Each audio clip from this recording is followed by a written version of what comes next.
My buddy Eric from the Ebomey channel recently tagged me to do an EDC video. As a senior citizen, my philosophy on everyday carry evolved a little after I retired. Once you actually graduate from the Senior Citizens Reality Check Academy, you begin to reevaluate quite a few things. This included my EDC items. The older I got, the less stuff I actually wanted to pack around. But feel free to check out my vehicle. There's enough gear crammed inside there to survive the apocalypse. Most of us seniors don't usually wander too far away from our vehicles, which are usually equipped with a kind of permits and license plates that allow us preferred parking.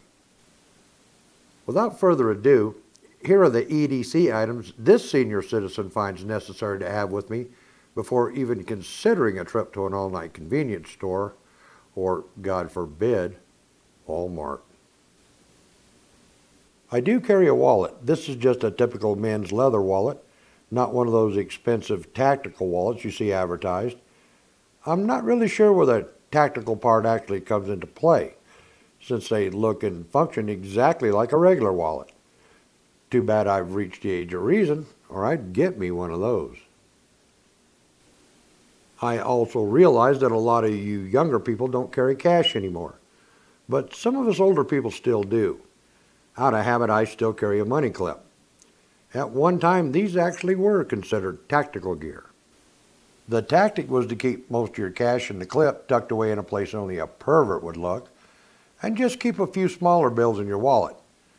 Should you happen to get robbed, they usually didn't get very much. I used to carry a cell phone, but I just don't carry one anymore. Now that my wife and I are both retired, we're almost always together and she carries hers. I'm actually enjoying the fact that we're able to spend a lot more time together.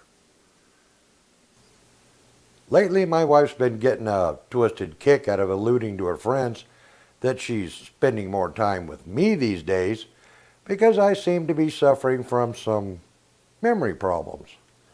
I forget the actual medical term, but that's what my wife, what's-her-name's been telling her friends. I still carry a pocket comb. At my age, I feel rather fortunate that I still have enough albeit thinning hair left to comb.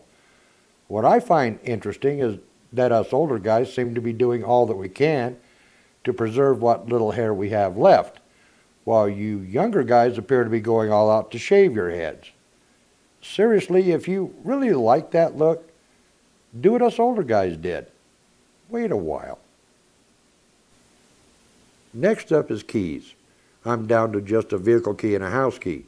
That's it. No more jailer's ring loaded with work keys and all those other oddball keys that I no longer have any clue what they once fit. No paracord lanyard, no multi-tools, no mini flashlights, nothing. My wife already has all this stuff in the doomsday level bug-out bag she calls a purse, and she's never far away. A lot of you guys include a wristwatch as part of your EDC, but that's one less thing I need to carry these days. Once you retire, all you really need to know is the difference between night and day. If I'm not sure what time it is, I just look outside. I do carry a lighter, one of these modern butane marbles. Before they came along, most of us carried one of these, a classic Zippo. Back in the day, there was nothing quite like overfilling a Zippo with lighter fluid and slipping it into your front pants pocket, only to have it leak all over the twins. I'm absolutely convinced that's how breakdancing first got started. I do insist on having a quality pocket knife with me at all times. I personally prefer the Puma folders. For the last 3 decades, I carried this Puma 265 with me every single day. Recently, I found out that it was now considered to be a vintage collectible. That said, I've since retired it, and I've now replaced it with this Puma Duke. Never cared much for those crappy flip-open tactical whatevers, the ones that usually say made in China or Pakistan somewhere on them. Puma's been making high-quality knives since the late 1700s. When you finally get around to appreciating old-world craftsmanship, do yourself a favor and get yourself a quality folder, and then go ahead and chunk that junk. Lastly, I do carry a handgun. For a Couple of decades I carried this high-capacity all-stainless Smith & Wesson Model 659. Since retiring a couple of years ago, I decided to go with a lighter single stack. My single stack handgun of choice is, of course, a 1911. For summer carry, I prefer the Colt Defender. The Defender's compact size is really well suited for inside the waistband carry. It packs tight and light, making it very easy to conceal. My preferred winter carry is this Dan Wesson Commander Size Valor V-Bomb.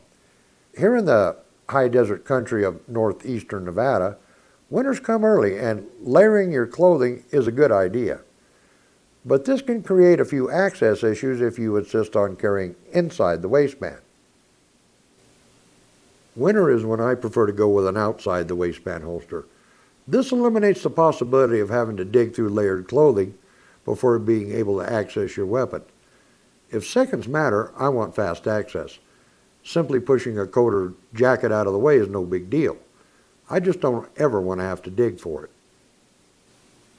Speaking of outside the waistband holsters, I recently picked this one up from Hughes Holsters. This is an outstanding all-leather holster befitting this V-Bomb. I also went ahead and ordered the matching double mag pouch. I'll be evaluating this holster throughout the remainder of the winter season, and come spring, I'll do a full review for you guys. In the meantime, if you like the look and styling of this premium leather holster, which is just one of several different designs he offers, the best way I've found to contact this guy is through his Facebook page. I'll leave a link below for those of you interested. Eric, I appreciate your invitation allowing this senior citizen to present a personal take on everyday carry. For those of you who aren't already subscribed to Eric's channel, you're really missing out. If you're into firearms and institutional mayhem, he's definitely one to stop shopping. I'll leave a link to Eric's channel down below. Well, this actually winds up my thoughts on everyday carry. So until next time, practice often, shoot straight, and thanks for stopping by.